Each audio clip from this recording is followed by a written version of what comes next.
So welcome back to the channel, everyone. Triple M here, and with all the recent price increases between YouTube TV, DirecTV, now PlayStation View, a lot of questions been popping up in the comment section. Is cutting the cable cord worth it in 2019? Now, what we're running into, guys, is that a lot of these providers, they get you in with an intro price, maybe $35, $40, and over time they'll start increasing the prices. So we've seen that with a couple services, and there's still a couple out there that's keeping the price point where we like it. So last year I did a full review of all the streaming services, guys. You can go ahead and check that out. But with all of the recent changes, what I'm gonna do is do a brand new playlist for 2019, and at the end of the year, what I'm gonna do is a side-by-side comparison to let you guys know which one I think is the best. So with all that said and done, Hulu plus Live TV, been getting a lot of requests for that one. Is this the best value between the big streaming services? So let's go ahead and jump into it.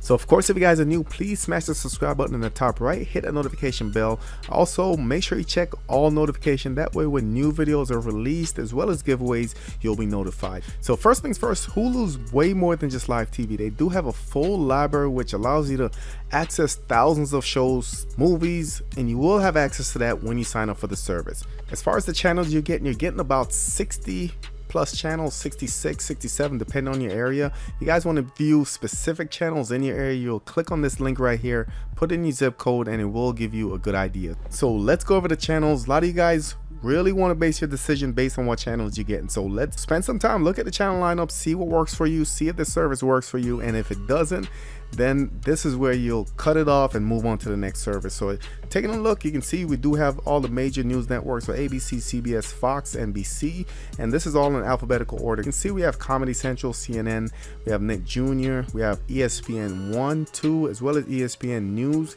and ESPNU. And further down, we do have the Food Network, Fox Sports 1 and 2, we have FX, HGTV, we have National Geo, Oxygen, TBS, Telemundo, TLC, TNT, and a couple channels that I know are missing is we don't have the MTV, doesn't look like we have the VH1, and we don't have the WE network. So for some people that might be a deal breaker. For me, not really, because I don't watch those channels. So you have to really pay attention to see what works for you.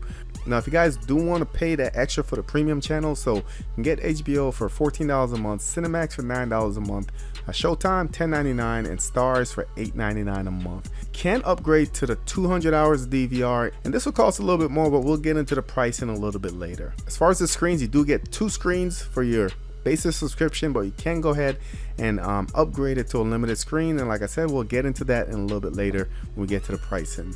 Network add-on, so you can do an entertainment add-on. You can see we do have a nice lineup of channels here. This is going to cost another $7.99 a month, but you do have Discovery Family, Discovery Life, DIY, FYI, Element, as well as Science. You also do have your Spanish add-ons, guys, and this is $4.99 extra a month, and for those, you get those channels listed in Spanish. Now, compatible devices, this is available for your PC and Mac, of course, is in web browser, so Firefox, Chrome, Internet Explorer, so on and so forth. This is also available for your Apple and iPad, your Android device, so Android phone, Android box, also available for Roku, Fire TV, so your Fire Stick, Fire TV, all generations should work. Apple TV 4th generation, Chromecast, Xbox One and Xbox 360, Samsung TV models, as well as your LG Smart TV and your Nintendo Switch. Now, one device that wasn't listed on here, one interface that wasn't listed, is the Android TV.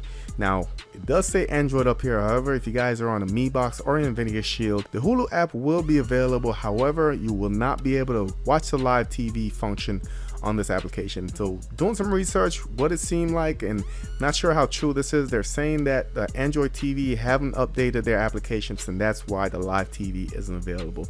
But to my knowledge, this has been an issue for 6-7 months, so really this should have been addressed by now. I think there's a lot going on behind the scene. However, we'll do a future video showing you guys how to install this on your Nvidia Shield, so stay tuned for that. Pricing, we're looking at $44.99 a month, and that's before taxes, guys, so you are going to be around $50 once everything is said and done. However, if you guys want to give it a try, you will get a 1-week free trial, and at the end of 7 days they'll bill you, and then you'll start on the cycle. So So having all that said and done, the video quality on the Hulu is going to be either 720p, most cases, and on the live TV portions, most of the video on demand will be in 1080p as they state right here, and that's at 60 frames per second. So as far as audio quality, we're at least 2.0 stereo or 5.1 surround sound.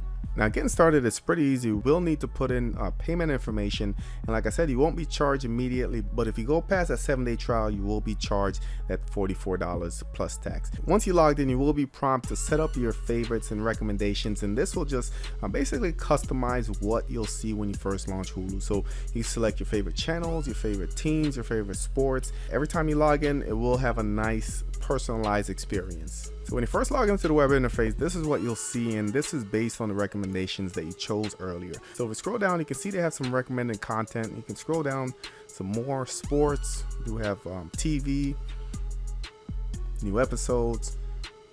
So a lot of different things that if you guys are just looking for something to watch, scroll down, you might find something that you want to check out. So on the next tab is browse, and browse will bring you to all the video on demand, guys. So TV shows, movies, networks, Hulu original, you do have kids as well as sports. Now further down, you do have your different genres. So if you guys wanted to watch something that was horror, if you click on that, you can see a bunch of recommended titles pop up for you guys. So pretty straightforward. So next we do have our live TV. And one of my biggest complaints from the previous version of Hulu was that the live TV didn't have a true TV guide, and that's still a complaint for me. But if you click on the drop down right here, you go to all channels, and you can kind of see that this is what's on right now. It has 12 minutes left, and you can go ahead and hit next and see what's on next. Like I said, not a big fan of this interface, but some people may like it. So just click on the channel you wanted to view, and there you go. So you do have the ability to pause live TV, and you do have the option to bring up the guide, and you do have your settings. Now in the settings, you do have your audio, you do have your quality. So this is where you can set it to best quality, or if you're running on your 4G or something like that, you want to conserve some data, you can set it to data saver. Now if you do click on subtitles up here, you can go ahead and turn it on, and you can go into your settings and customize the look and the feel of your subtitles. So another thing I like is that if you're in the browser, you can essentially click on the X, and you do have this mini window that you can drag around, which is pretty cool. So you can look at other things while you're watching the content, which I think is a nice touch. So the next tab is My Stuff, and within this tab you can actually customize some of the areas as well as manage your DVR from this area. So do have a lot of sports stuff in here, which I chose, a lot of network stuff, and to the right we do have the option to manage DVR. So if I click on that, you can see I have 50 hours, nothing's used as of yet. So we're going to go ahead and record something, and we're going to see how that works out. So here we are on the Fire Stick. Let's go ahead and launch the Hulu Live Plus TV, or Hulu Plus Live TV, whatever they're calling it. So top you do have home, and if you scroll down you do have different categories, guys. So Hulu picks Live Now, Keep Watching, Unwatch, My Channels, and a lot of different categories that you can go ahead and scroll through. Scroll down even more. Within each category you do have a ton of options. Hit back, and that will essentially take you back to the top. So the next one is the live TV. So if you click on that, it will automatically start playing your live channel. Let me go ahead and pause that, and scroll up, get to your settings. So subtitles on, off, scroll down again, and that will get you to your TV guide. Now within the TV guides, if you scroll to the right, that will show you all channels, and this TV guide in my opinion is a little bit better than the one that we saw on the web interface, just because it gives you at least two levels of what seems to be a traditional timeline. So I know what's on right now, I know what's coming on next, and there's no having to go through and scroll through the next thing to see what's coming up. Next is My Stuff, and the only thing we're gonna see on there is Naked and Afraid. Manage my DVR, so 49 hours available out of 50. So it looks like some recording is actually happening right now. Aaron, we do have our network. Over to browse, so different categories, your movies, TV shows, Hulu's originals, sports. Of course you have the option to search, and last but not least you do have your account option. So that's basically it for the overview of Hulu. So definitely want to hear your thoughts on this one, especially since a lot of the big streaming services like Hulu is starting to raise their price. Let me know if Hulu is still the best value, or the missing channels a concern for you. Let me know which service you want me to review next. If you guys have any questions about this video, please drop in the comment section below. As always, don't forget to like, share, and subscribe. Hit that thumbs up. Thank you guys for watching, and I'll catch you on the next one.